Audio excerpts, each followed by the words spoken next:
On va pas se le cacher, c'est un peu la merde en crowdfunding immobilier. En tout cas, c'est ce qu'on analyse au travers des différents indicateurs avec un nombre de retards qui explose, des défauts qui commencent à se manifester en nombre. Bref, il n'y a pas grand chose de satisfaisant actuellement. Mais aujourd'hui, même si on va faire un constat des difficultés, je pense qu'il est intéressant de prendre un petit peu de recul et de se rendre compte que finalement, le plus dur est passé. Ces vidéos de fond sont très importantes et font généralement un peu moins de vues, alors je compte encore plus sur vous pour mettre un like et commenter pour me donner votre avis sur la situation et à savoir sur comment vous vous positionnez à l'instant T sur le crowdfunding immobilier.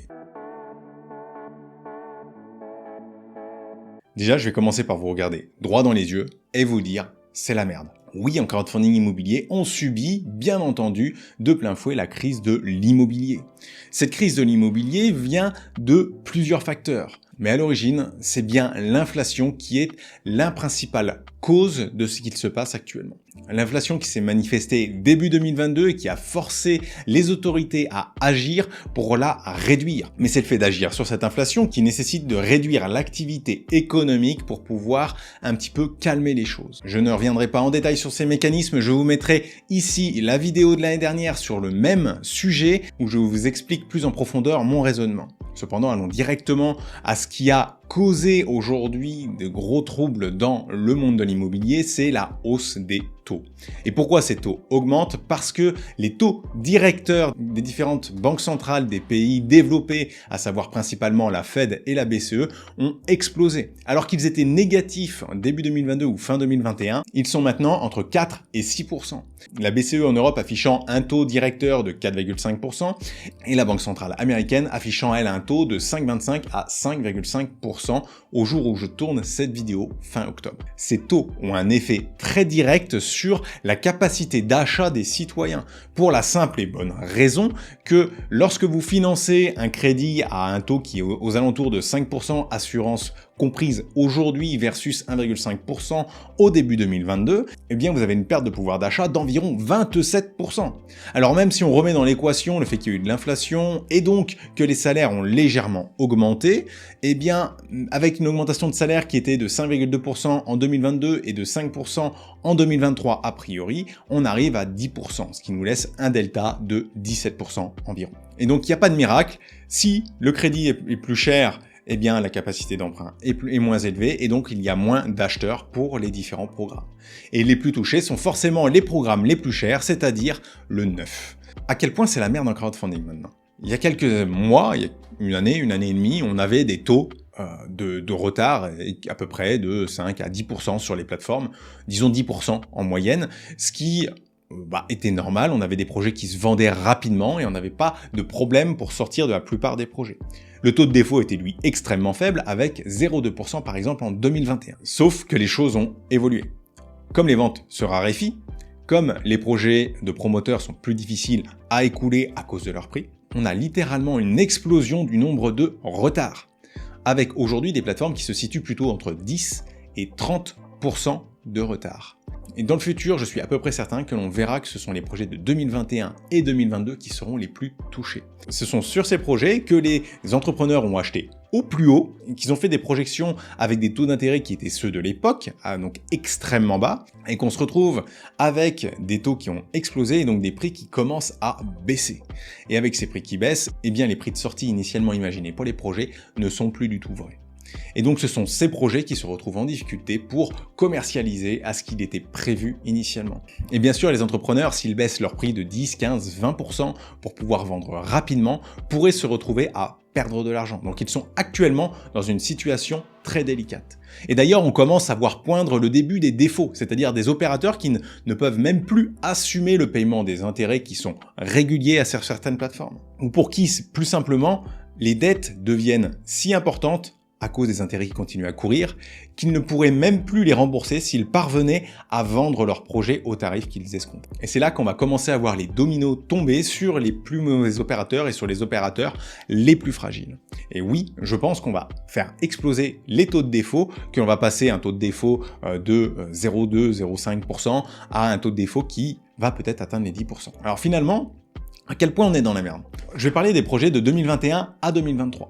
Sur les projets de 2021, il y en a déjà une partie qui ont été remboursés. Donc en fait, le taux de retard va exploser, c'est certain, sur les projets qui ne sont pas encore remboursés.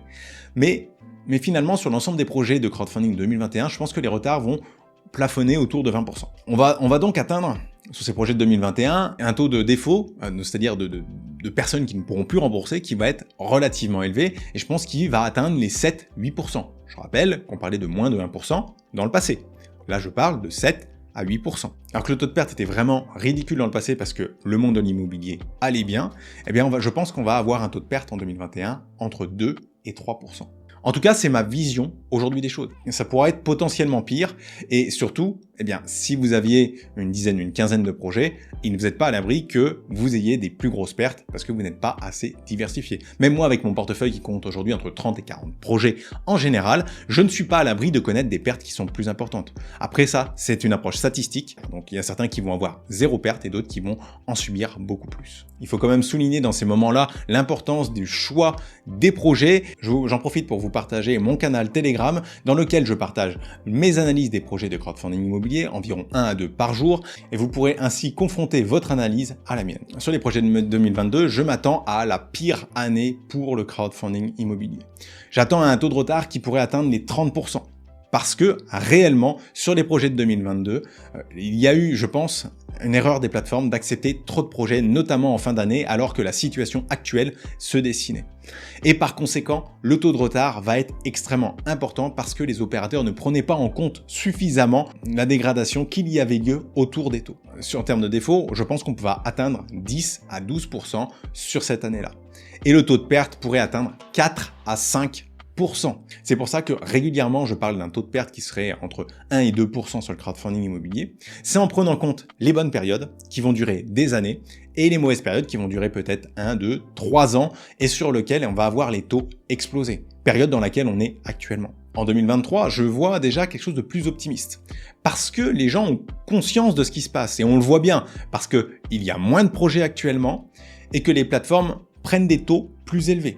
Aujourd'hui, je pense que le taux moyen en crowdfunding immobilier n'est plus entre 9 et 9,5, mais entre 10,5 et 11.